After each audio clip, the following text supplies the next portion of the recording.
So the first time that I sat across the desk from proper old money, I mean, the kind who got like family names on street signs in central London, all that jazz, I asked him a completely seemingly normal question. I asked him what he was going to do with his salary, and he just laughed at me. Not nastily, not in a horrible way, more in the way that you'd sort of smile and giggle at a kid who's just asked why, like, aeroplane wings don't flap.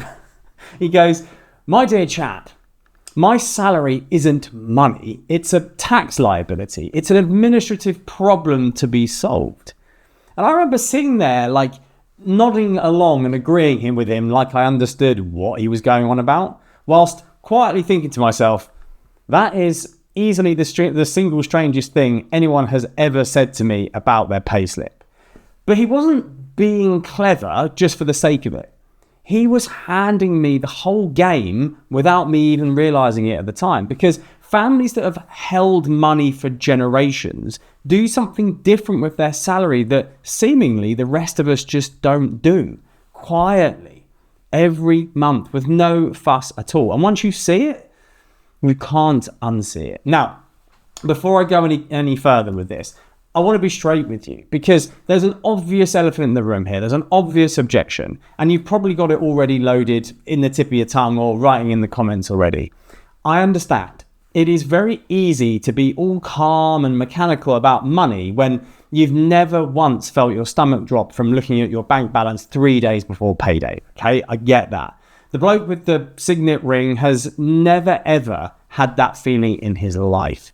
For most people, a salary isn't an administrative problem. It's a thing that is keeping the lights on. And I'm never going to pretend that that is anything but that.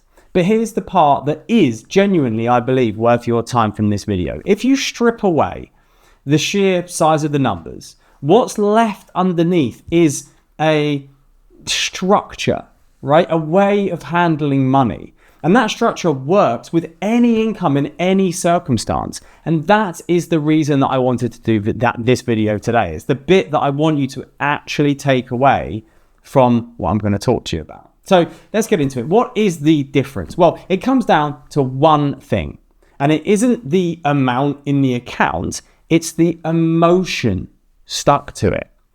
When money's tight, every pound you spend or have has a feeling attached to it, right? Guilt for spending money on a nice dinner, that little knot over an energy bill, that ridiculous daft hit of adrenaline on payday.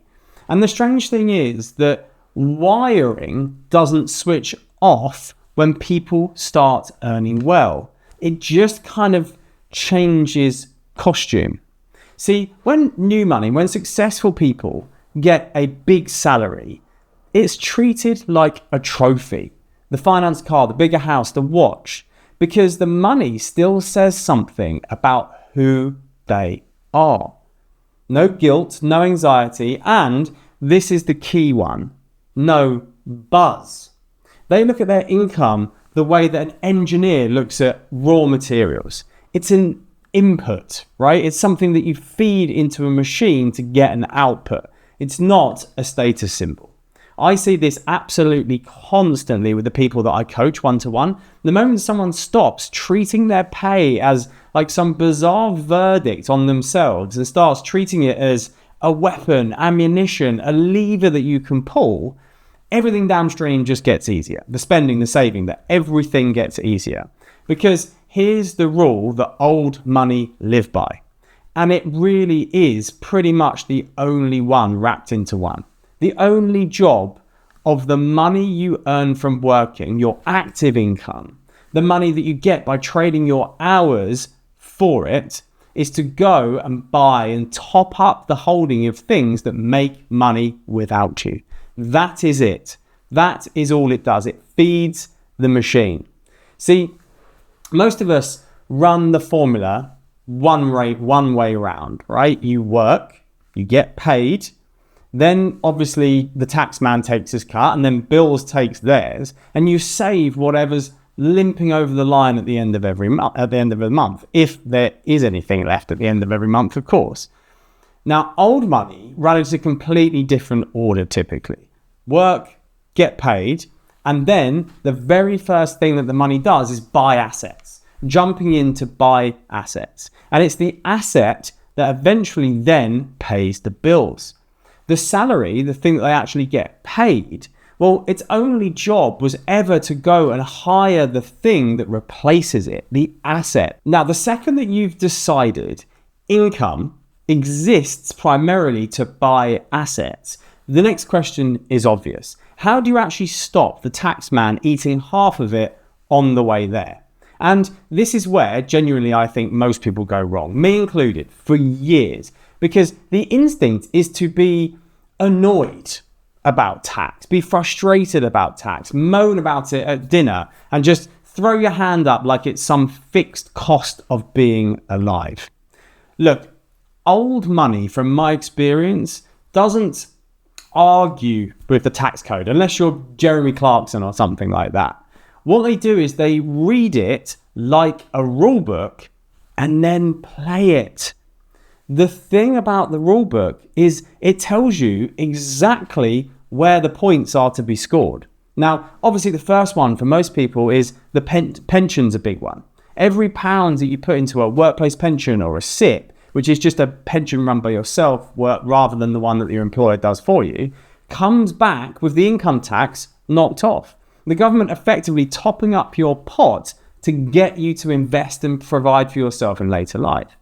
That's not a perk. It's a guaranteed return before you've even bought a single underlying asset. And then, of course, there is ISAs. And remember, that's just an account where anything you put in it, any growth or interest inside of it, is completely invisible to the tax man.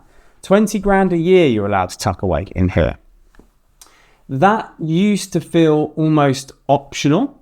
It really isn't anymore, because the allowances that are sat next to it, capital gains and dividends allowances, have been quietly gutted over the last few years. The gains that you can make outside of that tax wrapper, again, the dividends you can take and the capital gains that you can realize, have both been slashed right down over the last few years. So ISAs have gone from nice to have to about the only real proper shield that you've got left that isn't within a pension.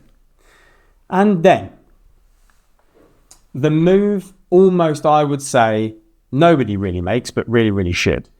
Old money typically spreads and equalizes the household as much as possible.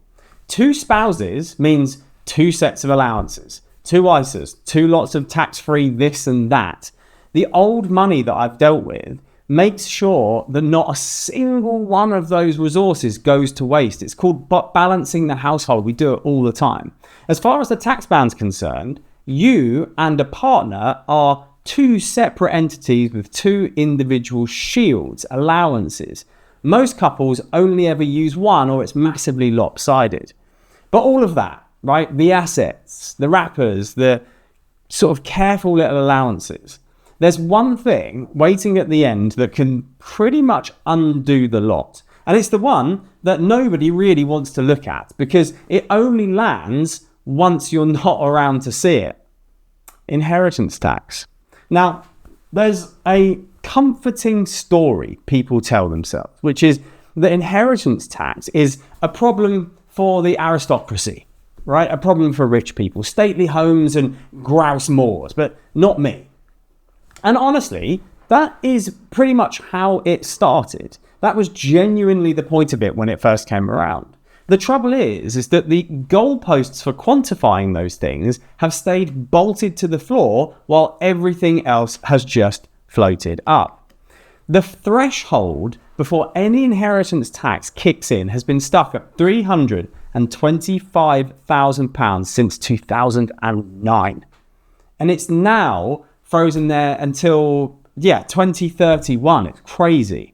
Stack on the extra allowance that you get for leaving your home to your children, the main residence nil rate band, and typically a married couple can pass on around £1 million before any tax bites. Now, that sounds like plenty when you first look at it, but when you actually add all of this up, a fairly ordinary house across great swathes of the southeast of England, where we are, is 600, 700, 800 grand on its own.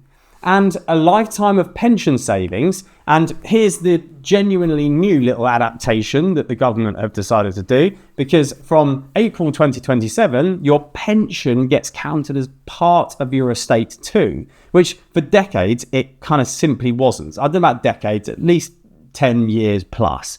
Add a bit of ISAs, maybe a bit of life cover, life insurance payout, and you've just sailed through a threshold you were told was only for the rich, only for those old money people. Now, everything over that allowance is taxed at 40% when you die.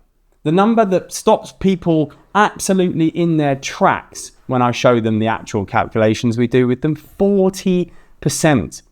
On money, mind you, that's already been taxed heavily during your lifetime on the way in. And there's a name for what's going on here. It's called fiscal drag, which is just a quiet trick of kind of freezing the threshold and letting inflation push ordinary people up into the tax band. Nobody has ever voted to raise this tax. They just leave the number still and then wait. And it's pulling more and more normal families into that scope every single year. So now you understand that the man at the desk that I was talking to actually meant. Because here's where the salary comes back in. And it's the whole point, okay? Most people, if they know kind of one thing about getting money out of their estate, they know the 7-year rule. So give a big lump sum away, stay alive for 7 years, and it's out of your estate. It's out of the tax man's reach. And that's real, but it's a bet on your own heartbeat, isn't it? And old money typically doesn't bet on anything that it doesn't want to, let me tell you that. What they use instead typically is the most powerful exemption in the entire tax code. And when I mention it, almost nobody's heard of it, and it's chronically underused. Gifts out of normal expenditure, gifts out of income. Look, it's really simple. The rule is this. If you give away money regularly out of your surplus income, key phrase, not your savings, not your investments, your income, and giving it away doesn't dent your own standard of living, then it's outside of your estate the moment it lands in someone else's hands. No 7-year wait, no upper limit, gone immediately. It's such a powerful tool if you're trying to do a little bit of inheritance tax planning. But picture what that actually does, okay? Remember, this is for normal everyday people as well, with the current environment that we're in. Let's say that you bring home £10,000 a month. And your whole life, so mortgage, bills, holidays, all of it, costs you 5. Let's just say it, for example. That leaves you with £5,000 of genuinely surplus income every single month. If you set up a standing order for, let's say, £1,000 a month straight to your kid or into a trust or towards their rent, it really doesn't matter. And because that comes out of your income, because it's a regular habit, not a one-off, and because you can still live your life perfectly comfortable without it, it is outside your estate from day one. From day one, no clock running. Over 10 years, that's 120 grand moved across completely cleanly, which at a 40% tax rate is £48,000 that you've quietly lifted off your future family's tax bill, just with a simple standing order. This sort of stuff is becoming way more mainstream than it was 5-10 years ago. Inheritance tax is an easy political win for them to keep in place.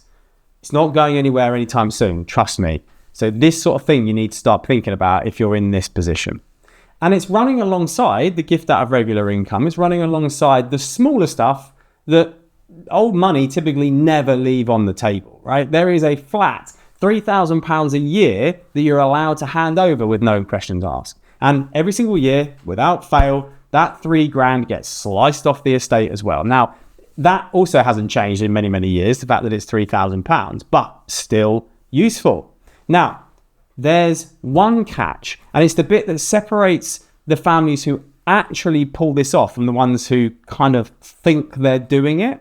The tax man goes through these gifts with a fine tooth comb once you're gone. Okay, it is brutal. If you've got an estate, anything over that sort of million, whatever it might well be, if God forbid something happens to you, they are going to be looking at this very, very closely.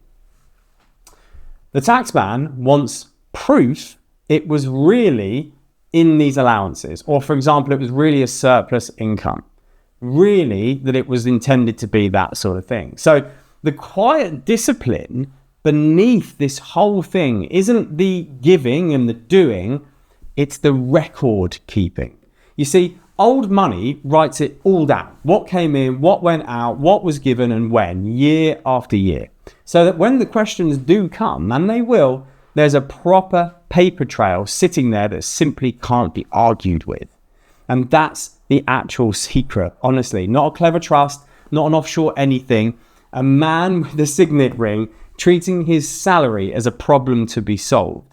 Moving £1,000 a month with a standing order and keeping immaculate notes. So simple. Turning the most heavily taxed money that there is, your income, slowly and quietly, but completely legally, into the one thing that a tax man that can never, ever get his hands on. Now, like I've said, everything that we've just covered is wrapped in the privilege of already having that wealth mostly.